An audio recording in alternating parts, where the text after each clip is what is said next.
So, kung nakikita nyo yung build, no? So, ayan ang build ko sa Animal SMP Season 5. So, paano ko nga ba yan na build? So, panoorin nyo ang video na to kung paano ko na build. Let's go!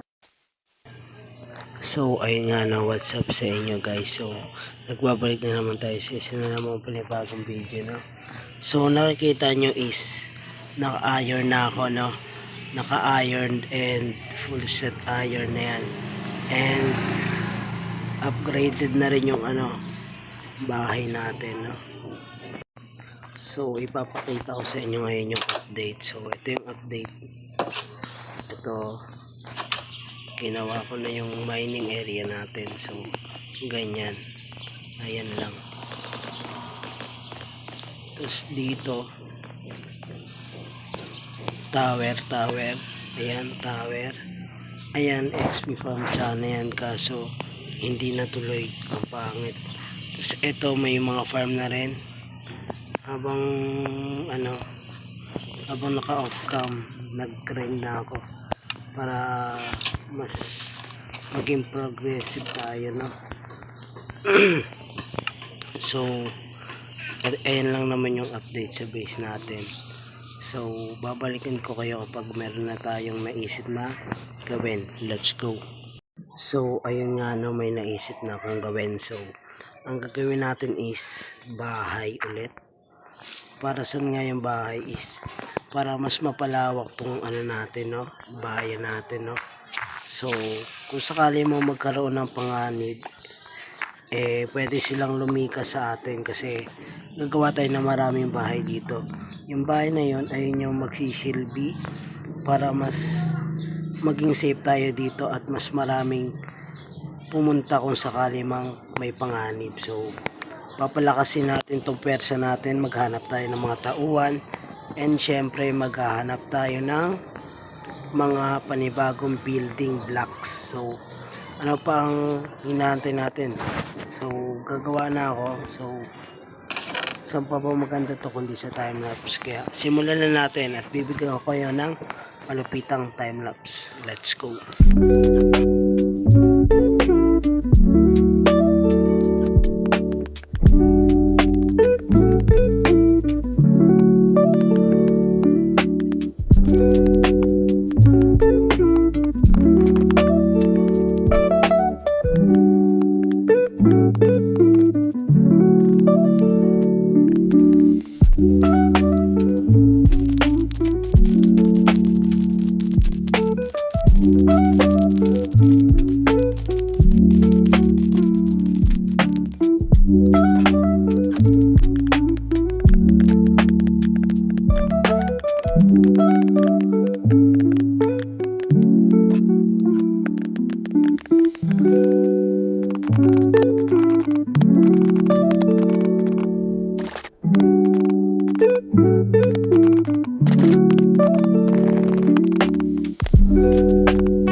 So, ayun nga ano guys, tapos na ang bahay.